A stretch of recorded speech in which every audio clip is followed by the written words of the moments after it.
Halo sahabat semua, bertemu lagi bersama saya Muhammad Anik.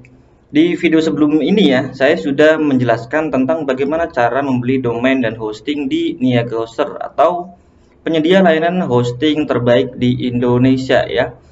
Nah, seperti yang saya singgung kemarin, jadi apa sih yang harus kita lakukan setelah kita berhasil melakukan pembelian domain dan hosting? Jadi langkah apa saja yang harus kita siapkan sebelum kita itu menginstalasi sebuah website ya, baik itu WordPress ataupun yang lainnya. Oke teman-teman, jadi di video kali ini kita akan lihat ya apa saja yang biasa saya lakukan sebelum instalasi sebuah website. Yuk kita fokus ke layar ini. Jadi di sini kemarin itu saya sudah mempraktekkan bagaimana cara membeli domain dan hosting, dan ini notifikasinya di email sudah berhasil ya teman-teman. Kemudian untuk di bagian dashboardnya di sini itu juga sudah teraktivasi ya.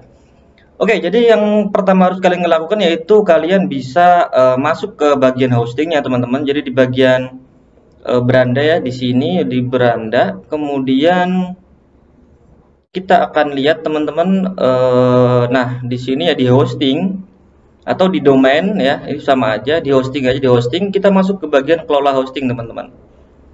Jadi kita tinggal klik kelola hosting, nanti kita akan masuk ke cPanel-nya ya. Oke, nah seperti ini nih. Kalau kita sudah sampai ke tahap ini, kemudian kalian bisa pilih ke bagian cPanel teman-teman. Ya, ke cPanel, kemudian kalian bisa pilih yang all feature ini ya. Oke, kita tunggu. Jadi sebenarnya kalau pengen lebih cepat bisa lewat sini ya, ada juga email, file manager, WordPress dan lain-lain ya. Cuman saya biasanya lewat sini aja.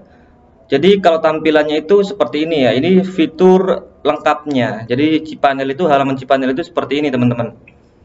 Nah, kemudian yang harus kita pastikan yaitu kita harus memastikan untuk SSL teman-teman. Jadi untuk keamanan nanti websitenya itu sudah aktif dulu ya. Biasanya kalau Niaga Hoster itu sudah otomatis aktif, tapi nggak ada salahnya kita cek dulu ya.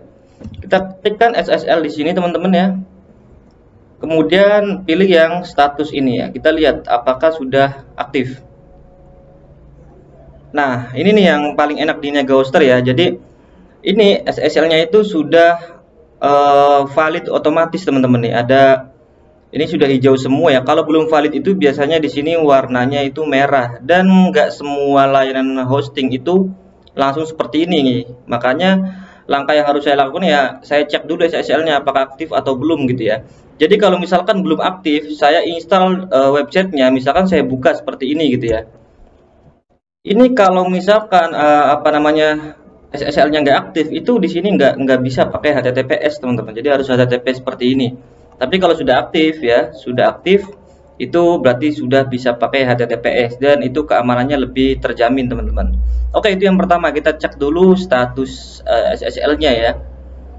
Kemudian kita juga bisa cek ya teman-teman untuk email ya. Kita bisa buat email bisnis terlebih dahulu kalau saya ya. Dan saya akan buat email bisnisnya seperti ini, jadi tinggal create aja, buat ya. Kemudian saya akan bikin info@edudutch.com seperti ini ya. Untuk passwordnya saya akan buat seperti ini. Silakan passwordnya bisa diisi sesuai dengan keinginan kalian ya. Saya akan isi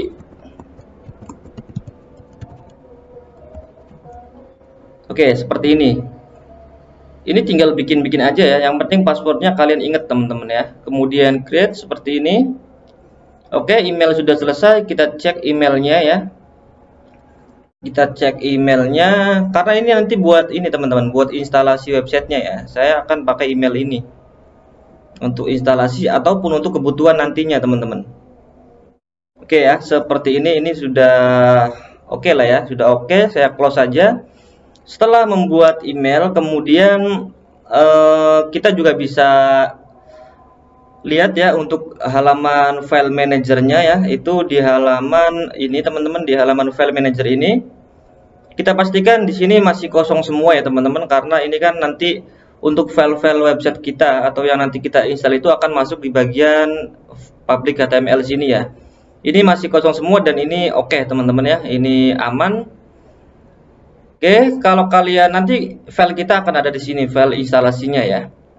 Oke, setelah itu nanti kita bisa langsung bisa langsung instalasi websitenya ya menggunakan WordPress, dan nanti saya akan praktekkan bagaimana cara instalasi website WordPress melalui cPanel ya teman-teman.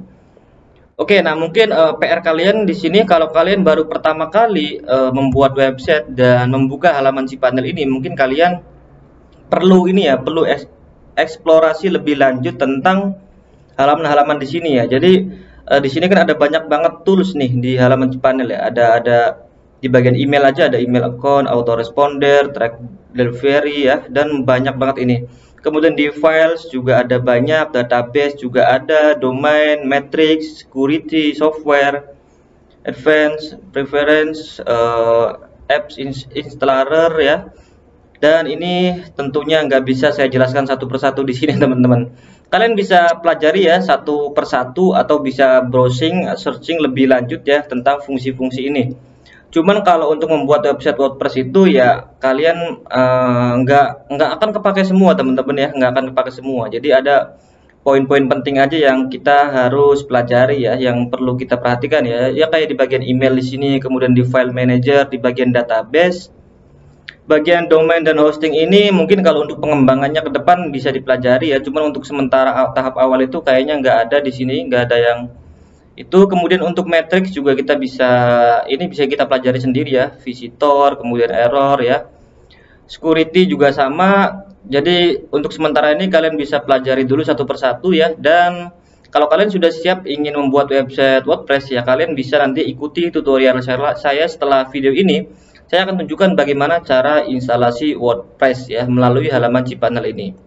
Oke, jadi biasanya sih itu aja teman-teman ya yang saya lakukan sebelum saya instalasi websitenya. Dan mungkin ada beberapa orang yang lebih detail lagi ya menyiapkan persiapan-persiapan sebelum melakukan instalasi. Tapi kalau saya pribadi cukup simple seperti itu aja. Nanti untuk sisanya saya akan cross check kembali apa yang kurang dan apa yang harus saya tambah. Baik sahabat semua ya, mungkin itu saja informasi hari ini dari saya. Semoga bermanfaat dan kita akan langsung terus belajar di dalam channel ini tentang sebuah website ataupun digital marketing. Dan saya harap kalian bisa ikut kontribusi meramaikan channel ini agar nanti kita bisa terus belajar ilmu-ilmu baru seputar website. Terima kasih, sampai bertemu di video berikutnya.